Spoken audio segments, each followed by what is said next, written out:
Welcome back. This video is going to be helping you qualify for more surveys, which will then hopefully make you more money for completing them. I've had a few requests for this video, so here it is. If you come from one of my other videos, then welcome. If you haven't, feel free to check them out, as they tell you some of my recommended survey sites. One of the most common ways you'll be disqualified from a survey is by certain questions. Sometimes little can be done to prevent disqualification, as the survey provider will likely be looking for a specific group of people. This is especially true with higher paying surveys, as chances are they will be looking for very few entries, allowing them to pay so much.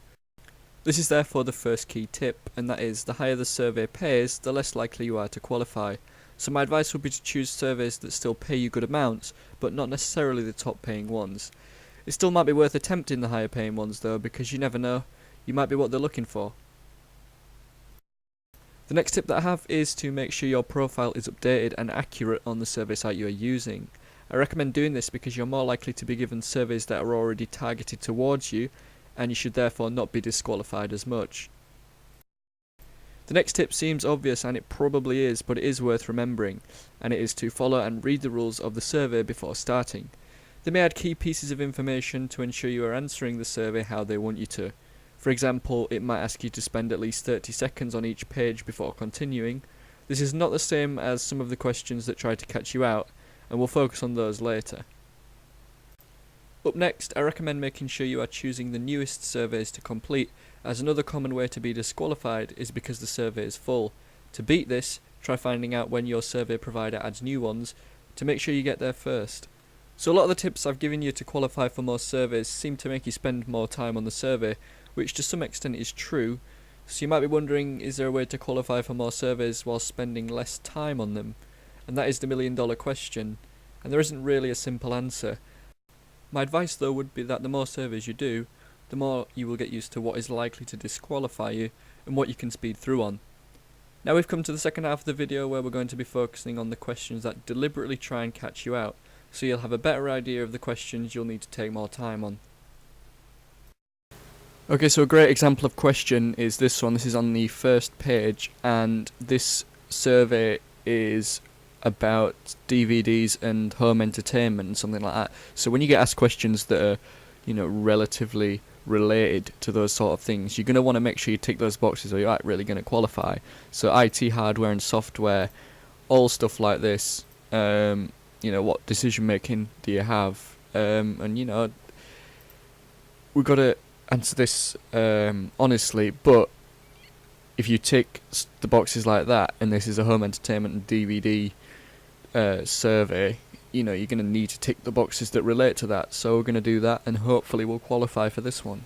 Another common question is what sector you work in, and survey providers and most surveys will ask you this, and they hate people that work in stuff like marketing and journalism, because that's in a way related to surveys, and if you're maybe a competitor or you're somebody that could comment on this survey or find out stuff. I mean, if you're a journalist and you're doing a survey about up and coming technology, putting that on your website is going to bring in a lot of views, and it's going to harm the people that are providing the survey, so they're going to want to stay away from people like that.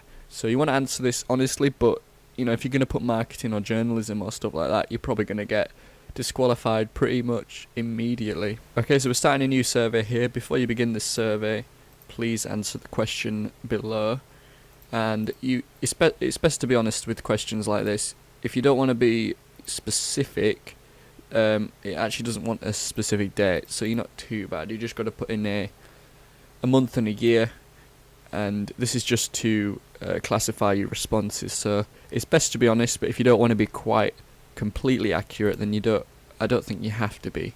But obviously this is giving me this isn't making me be completely accurate either. Okay, so questions like this are really common. How many hours a week in total do you spend doing each of the following activities? It's probably best to be generous with these, because they're obviously looking for people that do this sort of stuff, so be a bit generous with how many hours you put. You're probably more likely to qualify that way. Okay, so now that we've actually qualified for the survey, we don't really need to worry about some of our answers. They know we're interested in this sort of area, So they're going to be wanting to hear our answers. The only thing to watch out for now is on things like this. We need to look out for questions that are trying to catch you out. So yeah, by all means go through these quickly. You can spam the boxes like that because that's probably the right answer. You know, we want to mix it up a little bit, so we look through these and we see which ones. But we need to look through these individually because there will be occasionally ones that try and catch you out. And if you go through a survey even if you spend 20 minutes doing a survey that's going to get you $1, but you get to one of the last questions and it kicks you out because you didn't read it properly, you know, that's not the best. So you want to try and flick through these if you can to actually see the individual ones. But you know, I can answer this honestly. Attend or host a viewing party. No, I've never done that. So we can click. No, I've gone the wrong box. Never. Probably a few of these I'll do never, but from this point on, it's best to just answer them honestly and take your time to a certain extent to look out for the questions that try and catch you out. Okay then, so to summarise, the questions that you'll need to keep an eye out for are definitely ones that appear early on in the survey. They're likely to be the ones that are actually looking out at what your interests are and things like that. So you need to fit into those if you're going to be qualifying for the survey. Also, questions that relate to the survey topic are also very, very important, because if you have no idea what the topic's about, then you're not going to be qualifying for that survey. So always check that the questions, if they are related to the survey, that you're answering them how you think the survey would want you to. Tick boxes as well. There's always going to be ones in there that try and catch you out. So it'll say tick the box that says never. You've got to make sure you tick that. So spend your time on those. And then finally, if there's any questions that actually ask you for a physical typed answer, be quite thorough on those. There might be a minimum word count that they're looking for, and that'll definitely be a certain area that might try and catch you out in. And so that's all the advice I have. Unfortunately, there's no secret way to qualify for most surveys. I'd love to be able to give you that information, but it just isn't. So hopefully these tips will have helped you. They've certainly helped me to some extent, some more than others, but it's worth trying out some of the tips I've given you, making sure you keep an eye out for the trick questions. That's definitely the way that you're going to get disqualified mostly. And so that's it. I hope you found this video helpful. If you have, remember to leave a like. If you want, you can share some of your tips in the comments. That would be great. I'll pin some of the best comments and maybe even add some of the advice to the description. So thanks for watching this video, and I'll see you in another one.